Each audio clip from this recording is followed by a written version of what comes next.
కనుక నేను వంట వార్పు తెలిసిన అమ్మాయినే పెళ్లి చేసుకుంటాను.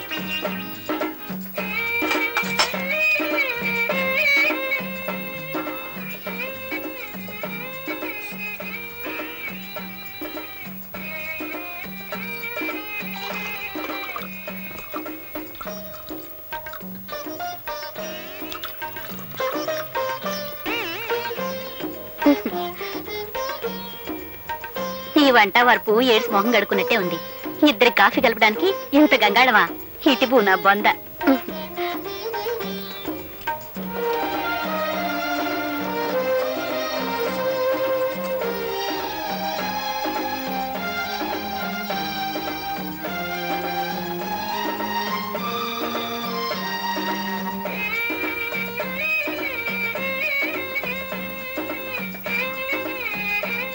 మా కట్నకారకులు అక్కర్లేదు, అబ్బాయి పెళ్లి మాత్రం బాగా జరిపించాలి. ఓ ఘనంగా తప్పకుండా జరిపిస్తాం.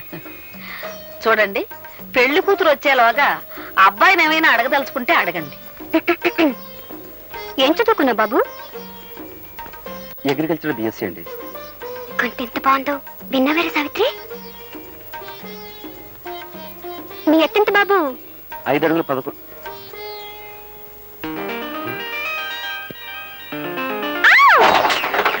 ఏమిటా చప్పుడు?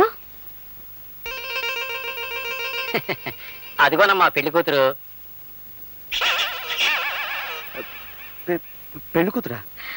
పెళ్లి కూతురు లక్షణంగా ఉంది.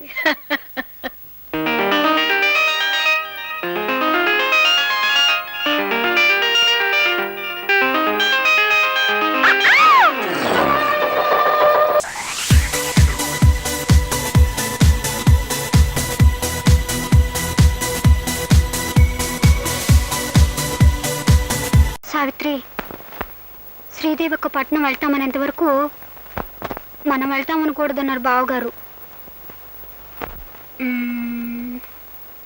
ఉండు, అక్కేం చేస్తుందో చూద్దాం.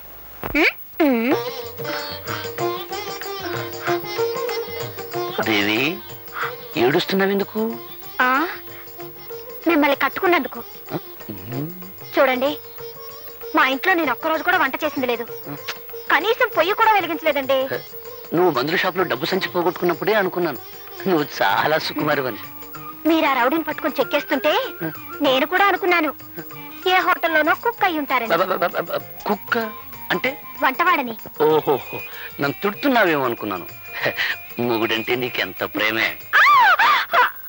ఏమిట్రా, ఏం జరిగింది? ఏం లేదు బామ్మ, ఈ సుకుమారి ఉల్లిపాయలు తరగటానికి బదులు చెయ్యి కోసుకుంది పాపం. అయ్యయ్యో, వంటింట్లో ఇదంతా సహజం రా. నువ్వులేమ్మా, నేను చేస్తాలే. నువ్వు ఉండు బామ్మ, ఇన్నాళ్ళు మాకు వంట వండి పెట్టింది చాలు గానీ కోడలు వచ్చా కూడా నువ్వు చేయడం ఏమిటి? నువ్వు పద. పర్వాలేదు లేరా, చిన్న పిల్ల. నువ్వులేమ్మల్లే. నువ్వు పదవే, తను చేసుకుంటుంది. పడిపోతాను.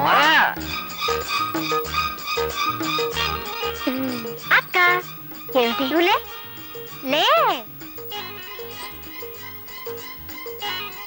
మనం తాళి కట్టించుకున్నందుకు ఇక్కడైతే ఎగతాళే మిగులుతుంది. అదే పట్నంలో అయితే పొయ్యి ఉండదు, పొగుండదు, పిడకలుండవు, అన్నిటికీ స్విచ్లే కదక్క.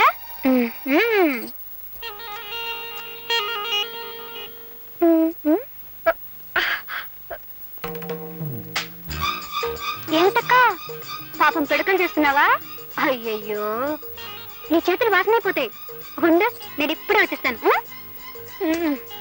అత్తగారింట్లో అన్ని పనులు చేసి సీతామహాలక్ష్మి అనిపించుకున్నారు. కర్మ, ఈ పేడ ఇంత కప్పు కొడుతుందని నాకేం తెలుసు? లల్లలా. అక్క, నీ పెట్టి నుంచి తెచ్చాను సెంటు.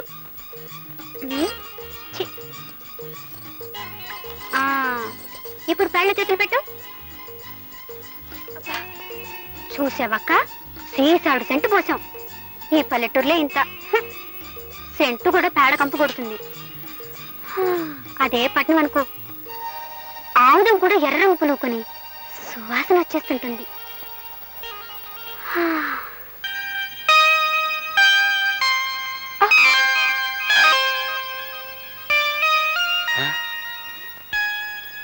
నువ్వు అప్పుడే వచ్చేసావా? నువ్వు రాకముందే రికార్డు వేసి తమాషా చేద్దాం అనుకున్నాను. రా, నీకోసం రికార్డు వేస్తున్నాను.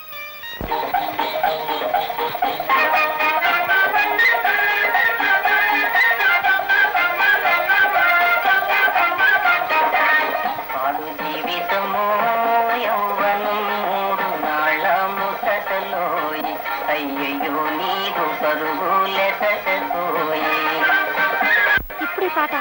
ఏ ఈ పాట నీకు నచ్చలేదా? మా బామ్మకు చాలా ఇష్టం. మా బామ్మ కోపం వచ్చినప్పుడల్లా ఈ పాటే వేస్తుంటాం. అయితే ఇప్పుడు మనం ప్రేమించుకుంటున్నాం కదా, ఆ ప్రేమ బామ్మకు తెలియకుండా ఉండాలని. Very smart. ఏమిటి? మీరు చాలా గట్టివారని అర్థం. ఓహో అదా, నన్ను తిడుతున్నావేమనుకున్నాను. చూడు దేవి, నాకు తెలిసిన భాషలో నన్ను తిట్టినా పర్వాలేదు, కానీ నాకు తెలియని భాషలో నన్ను పొగిడితే ఒళ్ళు మండిపోతుంది.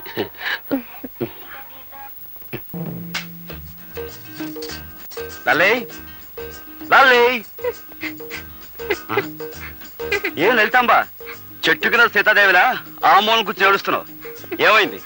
మీలాంటి వాడిని కట్టుకున్నందుకు నా ఏడుపు నేను ఏడుస్తున్నాను. ఆహా, మరి నిన్ను పెళ్లి చేసినందుకు నేను ఎక్కడికి పోయి ఆడవాలంట? ఈ గదిలో ఇంకా 3 మూలలున్నాయిగా, ఏదో ఒక మూలకు పోయి ఆడవండి. ఎవరితో ఇది? మర్చిపోయారా? నేను మీ పెళ్ళాన్ని. సర్లే, అదొక్కటి తెలుసు. నువ్వు ఇలా పట్నం పట్నం ఏడిపించుకు తింటావని తెలుసుంటే అసలు నేను చేసుకున్నామనే కాను. 100 మంది పైగా చదువుకున్న అమ్మాయిలు నన్ను పెళ్లి చేసుకోండి నా వెంటబడి తిరిగారు. వాళ్ళలో ఏ ఒక్కరిని పెళ్లి చేసుకున్నా ఈ పాటికి హాయిగా ఉండేవాడిని. నా కర్మ, నిన్ను పెళ్లి చేసుకున్నాను. మీరు ఇలా పల్లెటూళ్ళు ఉంచుతారని తెలుసుంటే నేను కూడా మిమ్మల్ని చేసుకునేదాన్ని కాదు. నాకు 101 సంబంధాలు వచ్చాయి. అందులో పెద్ద మీసం ఉన్న వాడిని చూసి చేసుకునేదాన్ని. You country brute. ఏంటంటే ఎటన్నా? మిమ్మల్ని కంట్రీ బ్రూట్ అన్నాను. అంటే పల్లెటూరి బైతు అని అర్థం. ఓహో, నన్ను తిట్టావేమో అనుకున్నాను. అవును, నేను పల్లెటూరు బయతునైతే నువ్వు చదువుకున్న బయతువా? కరెక్ట్, నేను చదువుకున్న బయటని ఒప్పుకుంటున్నాను. ఇదిగో మన తగు రేపటి వాయిదా వేద్దాం. కమాన్, లెట్స్ గో టు బెడ్. నేనేమన్నా మీకు పర్మిషన్ అనుకున్నారా? ఆకలైతే మీకు వండి వడ్డించడానికి, అవసరమైతే మీ పక్కలకు రావడానికి. పని మనిషిని పక్కలకు రమ్మంటే పళ్ళు రాలగొడుతుంది. రాలగొట్టండి. కావాలంటే మళ్ళీ కట్టించుకుంటాను, కానీ నేను మాత్రం ఇక్కడ పడుకోను. నేను బయటికి వెళ్ళి పడుకుంటాను. నువ్వు బయట పడుకుంటే బామ్మకి గొడవంతా తెలిసిపోతుంది. నా మాట నువ్వే. మీరు నా మాట విన్నప్పుడు నేను మాత్రం మీ మాట ఎందుకు వినాలి? శ్రీదేవి, నువ్వు ఇక్కడే పడుకో, నేను బయటికి వెళ్ళి పడుకుంటాను. ఇదిగో, నీకు మనసు మార్చుకునే ఉద్దేశం ఉంటే ఇప్పుడే మార్చుకో. నేను బయటికి వెళ్ళి నిద్రపోయిన తర్వాత నువ్వు పిలిచినా రాను. వెళ్ళనా? వెళ్ళిపోతున్నాను, నిజంగానే వెళ్ళిపోతున్నాను. మనసు మార్చుకున్నావా? ముందు మీరు బయటకు వెళ్తారా లేదా?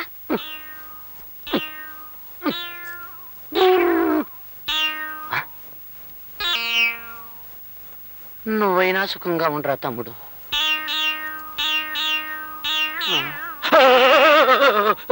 నువ్వరా తమ్ముడు?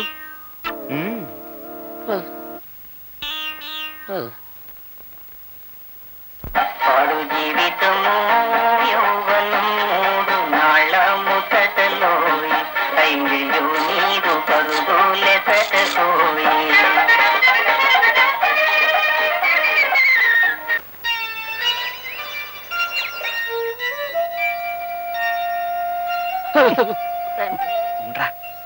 త్వరలో నేను మునిమనవలను ఎత్తుకునేలాగా చేయతండి.